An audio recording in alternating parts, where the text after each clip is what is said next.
Welcome to Penrose Learning, where we make understanding easy. In this video, I will explain how to connect your Magic Circle. This easy guide will help you quickly set up your device, allowing you to enjoy seamless gaming. We will cover everything from the initial physical setup to pairing your favorite controller. You will learn how to get your Magic Circle working in just a few simple steps, ensuring a smooth and enjoyable experience with your preferred input method. First, let's handle the physical connections. Take your Magic Circle and plug it into an open USB port on your gaming console. Next, connect your chosen controller, whether it's a wired or wireless one, directly into the Magic Circle's designated input. Once both are connected, look for the indicator lights on the Magic Circle.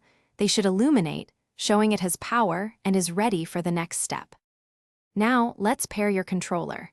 Locate the small pairing button on your Magic Circle and press it for a few seconds. Simultaneously, put your controller into its pairing mode.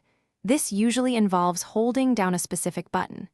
The indicator lights on both devices will likely flash, then become solid once a successful connection is established between the two.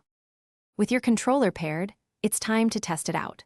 Start any game on your console and check if all the buttons and analog sticks respond correctly. If you encounter any issues, first ensure all your cables are firmly connected. For more specific problems, consult the Magic Circle's user manual. It often provides detailed troubleshooting steps for common scenarios. Thanks for watching. If this was helpful, leave a like and consider subscribing. See you next time.